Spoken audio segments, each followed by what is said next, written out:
Thanks for your patience. We have some videos in our presentation, so we just got the videos sorted out.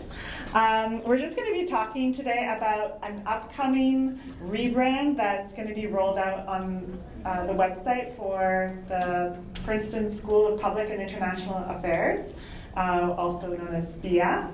And so you'll get to see the new brand guidelines, and then we're going to talk about how that translates into updates to the website and the redesign itself. So first we'll introduce ourselves. John? Hi, good afternoon. My name is John Cloys. I'm the Assistant Director of Digital Strategy for the Princeton School of Public and International Affairs. I've been there for about 8 years, been active in the Drupal community for a little over 10 years now. And I'm Suzanne Dergacheva. I'm one of the co-founders of EvolveDrupal. And I'm often called in to do web strategy projects. I lead our strategy content team, and I'm also our Drupal practice lead. So to kick things off, John is going to give you an overview of the new brand. So this is like the brand guidelines. I think probably first time this is being presented in public, so you get to see it here first.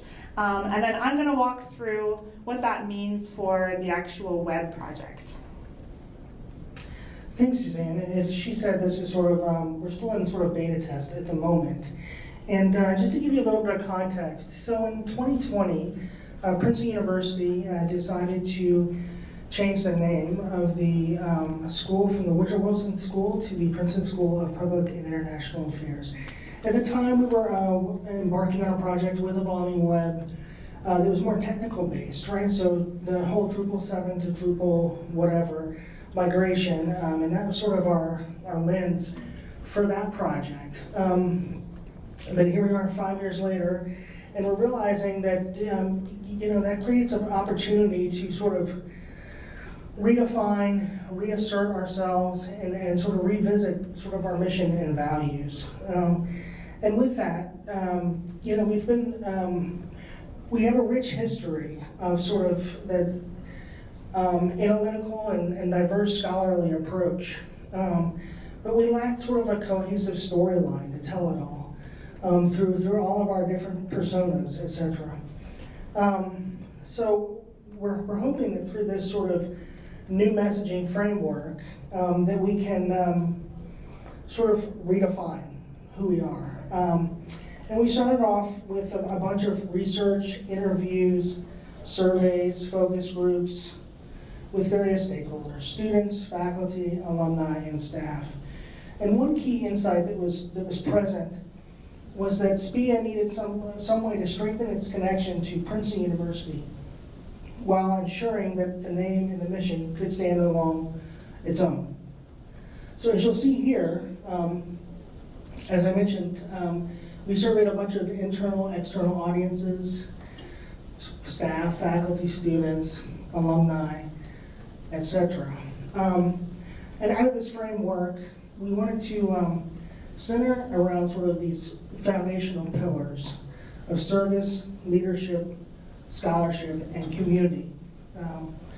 And sort of how these values and pillars reflect how everybody is sort of actively confronting global challenges and making a real world impact.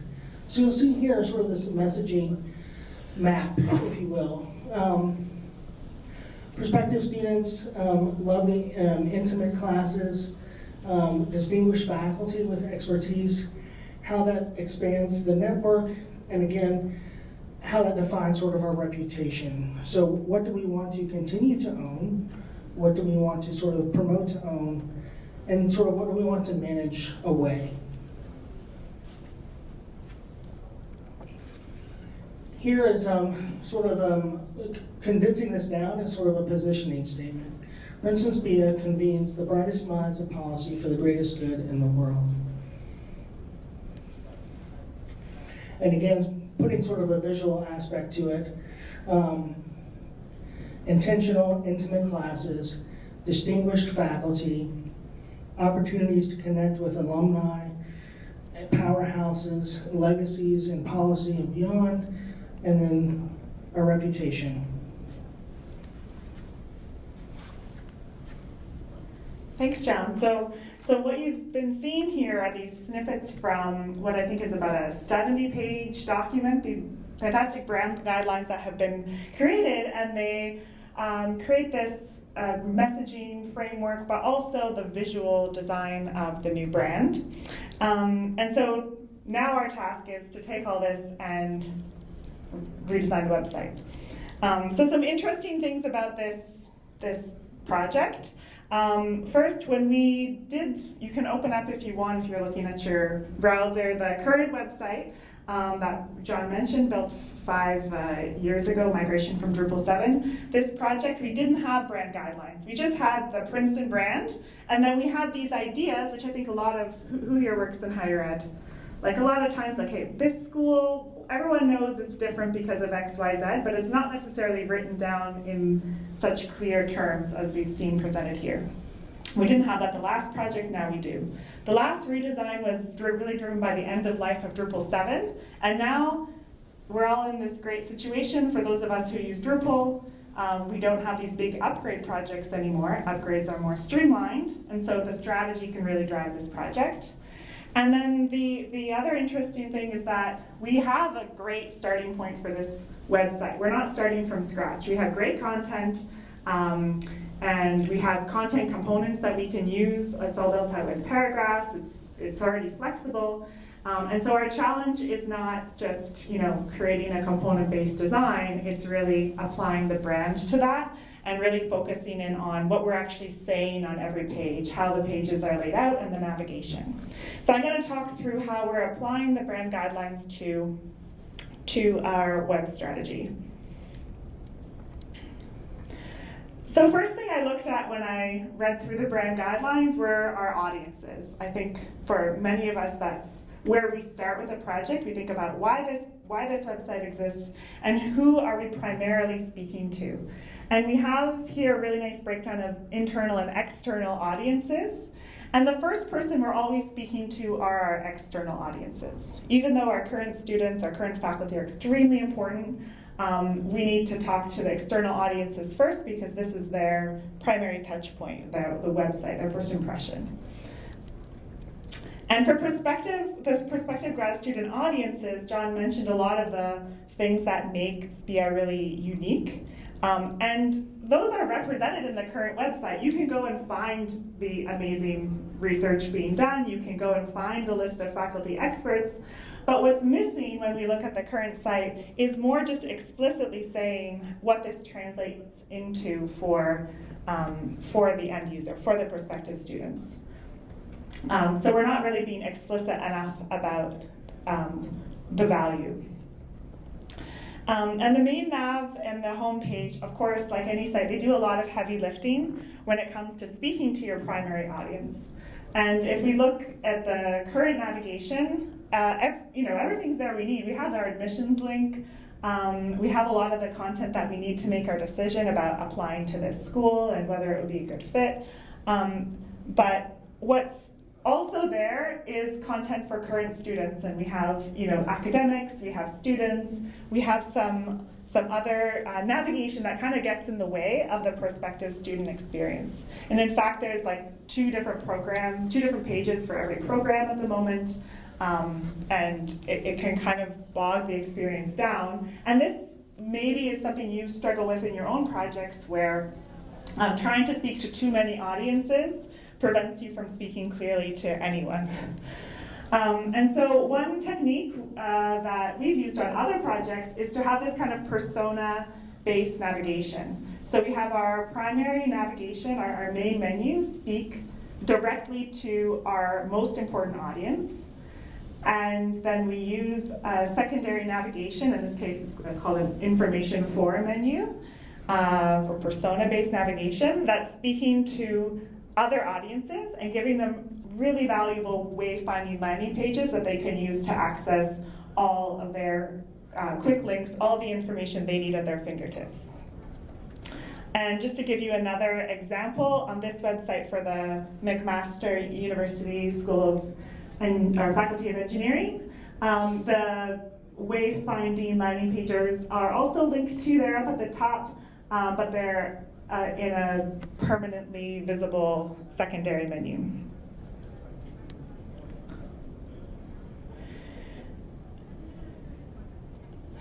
Another thing that we know is really important for prospective students are program pages.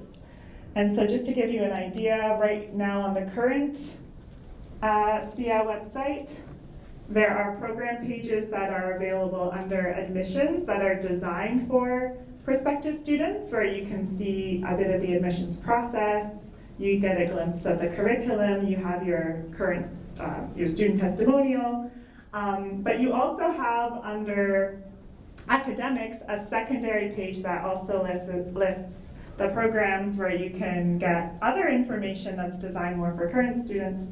And just the fact that you have these two places does make it harder to build a consistent experience and to speak to those prospective students. The next kind of category is that the brand guidelines, they make it really clear that the impact of the research at SPIA and creating good in the world is really a unique part of the identity. And so we're looking for ways of how to bring this to light more on the website. Now, like I said, we're starting off with a great foundation. If you look at the current website, you'll find a lot in the faculty and research section. You find so much information. There's research topics, research briefs, there's a faculty directory. You have a list of the centers and programs where a lot of the research takes place. And so you can find evidence. Like if you're looking for the evidence, you can find it. So part of the problem is just positioning. So here's this list of research topics that were created for the last redesign project. And these are, I think, things that are relatable. They're research topics that prospective students will, they will appeal to them. And on these pages, you can dig in and you can find research brief, you can find the related centers and programs, etc. And so the challenge is not so much getting this content and getting this proof, it's positioning it in the right place and connecting it to prospective students. So helping prospective students seeing that this isn't just research that's going to happen somewhere at this school, but it's something that they will be able to touch on and be part of, that these experts are people that they will actually interact with in these small class settings. And so in order to do this, surfacing that research, weaving it more into the website is kind of the strategy to take. It's an easy one because the content exists and it's even well categorized. And so the one example I just wanted to pull from is the Harvard homepage. They have these research stories. It's a very short video. I guess I have to press play again. And I just really liked it because you see that these are real students, right, involved in research, and then you see their actual images, and it's so obvious that these are real students, and this is really what they're into. It shows the diversity, and it just captures a lot all through that content. So, like I said, it's content that exists, and it's just a matter of putting it in the right place in the journey. And then finally, I think there's this huge need to prioritize how we speak to prospective students. And I love this quote from the brand guidelines. This is from the user interviews that were done. We love Princeton, but sometimes I think we're talking to ourselves. So this is someone in the Princeton community, but they kind of have this awareness that there's this lingo that comes in when you start to be involved in the institution. And so I just wanted to show this example that you'll get if you kind of scroll through just the homepage of the current site. And what we see as we scroll through is, talk of the history of SPIA, which is great. There's news, but what I see here are a lot of words that feel like internal jargon. maybe it's names of places on campus. Maybe it's kind of assuming that somebody knows who a certain expert is. Princeton is possible. It seems like a pretty subtle way of saying that you can get funding. And then just the names of the programs being acronyms. So there's like a lot of acronym creep, which it's not like the page is designed to be internal facing, but it's more like the content that ends up there and the way that we write titles. It just tends to follow this pattern of like being a reflection of the institution rather than having all of it be designed to speak to external audiences. So I have a few other just snapshots. So things like from Robertson Hall to D-Bar. So like Robertson Hall is the building of SPIA. It's an amazing building, but newcomers might not already know that. Another just snapshot that you just saw on that homepage.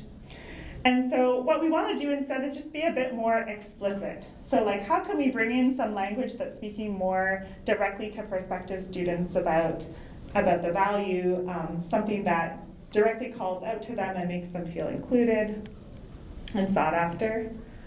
And then also how can we build in language that's maybe communicating some of that exact same content, but just positioning it on the page in a way that more clearly speaks to the attributes that John was mentioning. So this page, I'm going through kind of fast here, sorry.